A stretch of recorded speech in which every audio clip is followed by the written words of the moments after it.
Hello, my name is Russell Myers, independent, running for U.S. President for 2024. Let's talk about the environment. Before I really begin, let me divulge that my daughter in university is studying environmental science. I like to believe a small part of that is because of her experience with me between nature trips and having a 3,000 square foot garden at one time. Her preference was straight biology, but environmental science is one form of applied biology. I love nature, and so does she. I'll say also that most of the vacations I've ever taken have involved nature in some form. Okay, so here we go.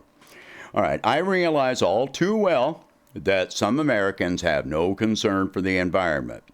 The only things they care about involve their income and preserving their current or anachronistic view of their way of life.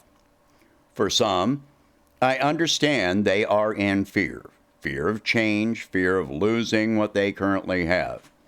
I empathize with those fears in very real terms. Yet, we must adapt or risk a very dark future. Many Americans are already experiencing the neglect of the environment, high costs of living, decreased incomes, lost farms, lost homes, massive wildfires, lost lives. The first thing to understand is that technologies change over time. At one time in this country, people feared the Industrial Revolution and all the changes that it brought about. People feared motor vehicles. Some places ban motor vehicles of any kind. There is still one island where motor vehicles are banned, other than emergency vehicles. Before Nixon signed the Clean Air Act into law, some cities had such poor air quality as to be toxic. You can look up images of the smog in New York and San Francisco in the early 70s compared to today. If a society does not adapt technologically to the needs of the time, that society is doomed to complete collapse. In every case where societal needs have made technological changes necessary, societal needs, there have been capitalists screaming how those changes would destroy the economy. In every case, they have been wrong. In many cases, those changes improved both the economy and everyday lives. If you improve the environment, you improve health. That leads to improving business and the economy. If everyone in a society is disabled from asthma and cancer, how is that going to help the economy? The second thing to understand is that the resources which currently dominate our economic system are finite. Those resources are depleting at a rapid rate. As they become more and more depleted, we will experience greater and greater shortages, which are already resulting in conflicts, both international and domestic. We all know about water sources being contaminated by fracking. We know that we are paying much higher prices for energy, fuel, and water. You may not realize that Western states are experiencing literal water wars. Yes, water is a major concern in any discussion of the environment. Some claim to support farmers. Does that include farmers in areas where you do not live? Farmers in California are dealing with water rationing, which has decreased their crop outputs by 90% and more. Farmers have conflicting interests with other industries. and most importantly, with domestic residential needs, such as the water delivered to your home. Right now, our government is subsidizing the corporate expansion of microchip production. I am in favor of expanding microchip production, but with a number of caveats, which I will cover in detail more separately. What most people do not realize is that one microchip foundry can require as much clean water as a small city. The waste that is produced by these foundries contains particles so small that standard water filtration will not remove it. That waste goes back into the water supply, where you may very well be drinking those particles. No studies I know of have been done on the effects of those particles. So one of my policies would be highly increased funding to universities in conjunction with international research into more effective and affordable methods of water purification and desalination. This would benefit not only our country, but all countries. The patents which result would be nationalized and freely available to all nations. Another current effort of our government is subsidizing the use of electric vehicles. This brings another problem into play. Our electrical grid will not currently provide for such increased electrical supply demand. We already have blackouts and limited use in some areas during high demand periods. If the electrical grid will support it, either the electrical generation plants will not be able to keep pace or use massively increased fossil fuel to meet that demand. That means more coal, more natural gas being burned to generate electricity. We definitely need more solar and wind power generation to increase electrical generation needs. This is something I would fund more research and expansion of. This would include subsidies for homes and business owners to expand solar and wind generation, or more smaller substations to serve smaller regions. In that way, if a city not far away causes a complete blackout, your neighborhood would be less likely to be affected to an extreme degree. Simply put, this would help stabilize the electrical grid, which directly affects health, safety, and the economy. Once again, such research would be funded to universities, not corporations. This would also be done with international cooperation, and any domestic patents would be nationalized and freely available for domestic and international use. It is already well known that renewable energy benefits not only the environment, but the economy. Over time, it results in lower energy costs for the average consumer, including businesses. This also creates jobs to manufacture, install, and maintain such systems. Living wage jobs. If expanded across the country, that means local living wage jobs. This would also decrease our dependence on fossil fuels from other countries. In addition, it is imperative that we be doing research into safer and more affordable energy storage systems. Batteries. Lithium batteries are harmful to the environment when they are inevitably disposed of. In addition, there is a limited supply of lithium. Lithium mining does extensive environmental damage.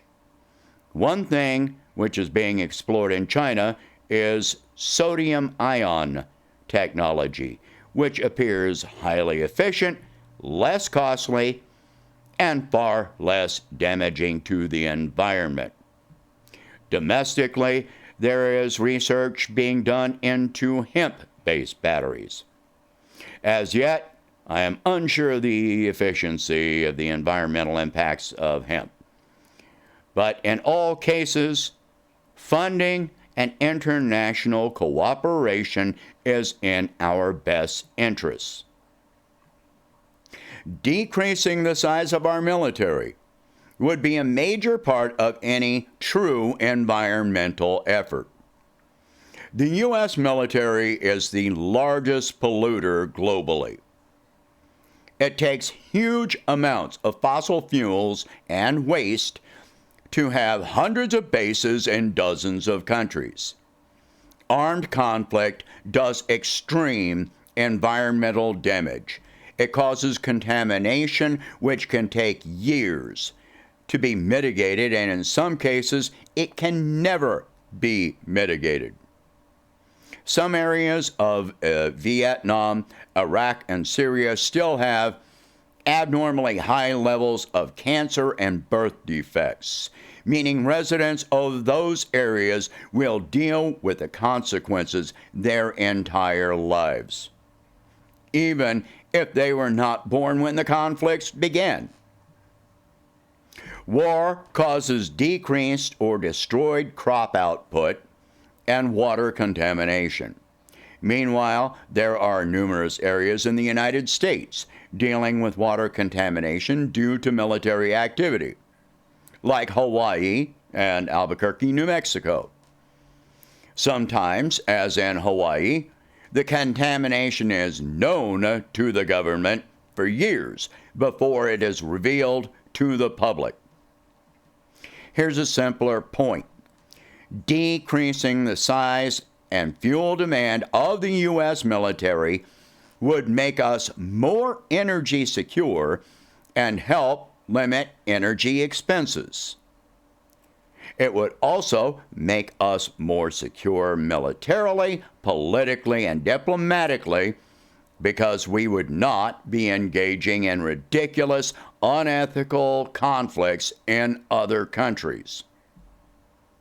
One policy of mine would be to drastically increase oversight of oil and gas companies regarding pollutants, meaning much more stringent carbon capture, increased federal inspection of pipelines and facilities, plus mandatory immediate reports of fuel leaks. If the oil companies refuse, I would propose complete nationalization of any company that does not comply. Jobs would be preserved, production would be preserved, pollution would be decreased, and profits from said companies would go 100% into funding domestic social needs like education and medical care. Another policy would be increased funding of small to medium farms converting to enclosed systems with recycled resource use, greenhouses, vertical farms, etc. This would mean our food security while decreasing waterway contamination from fertilizer runoff. Recycling water use in enclosed systems would drastically reduce the clean water demands necessary for food production. This would also create living wage jobs, as enclosed systems would require trained personnel to maintain and monitor such systems. I am also in favor of increased research and construction of hydroelectric and thermal energy plants where this is feasible. However, viability studies have to be done first, not just for now, but for 50 years from now. Why build a hydroelectric dam when you fully expect the water source for that dam to dry up in 10 years? Another thing which needs more funding is more research into cleaner jet propulsion systems. This has wide applications. I will not say I would stop all drilling and fracking permits right away.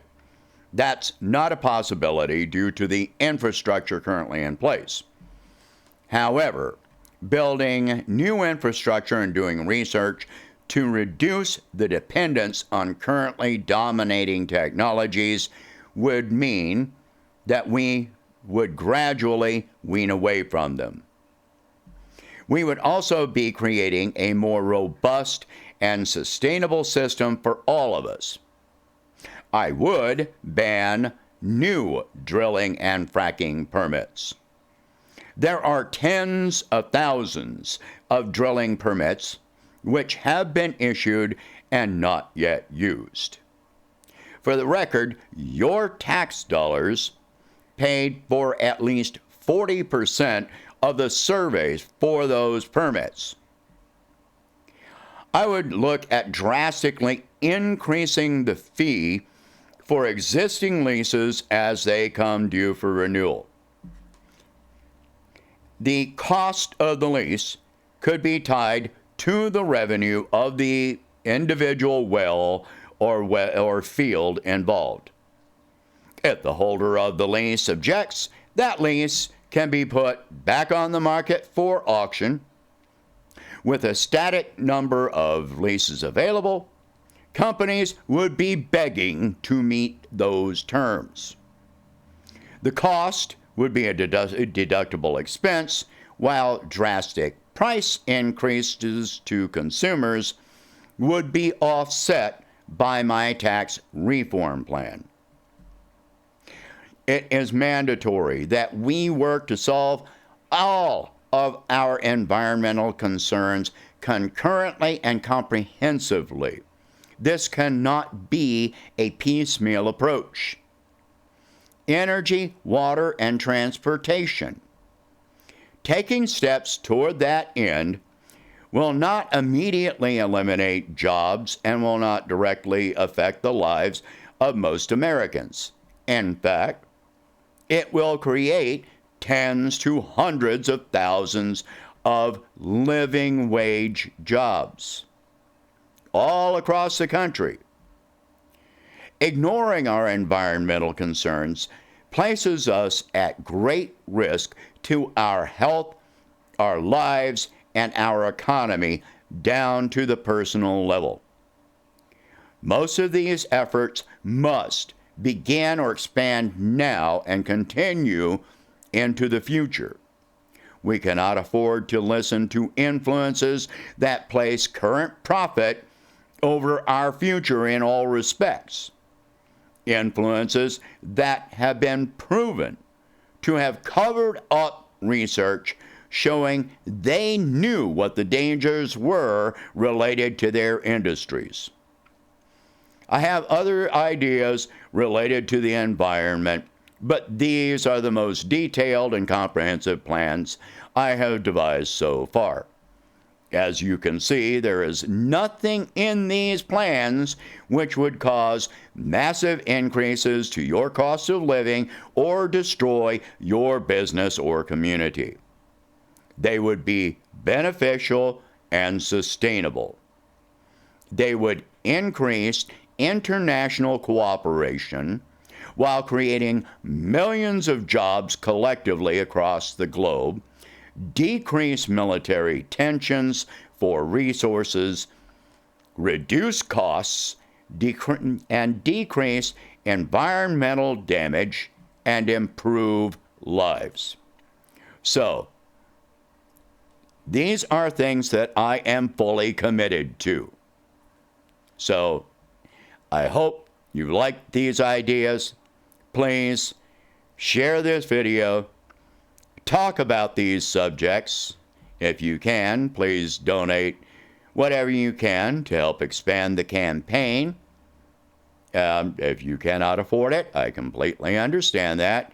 The link is below if you can afford to donate, and I appreciate every penny.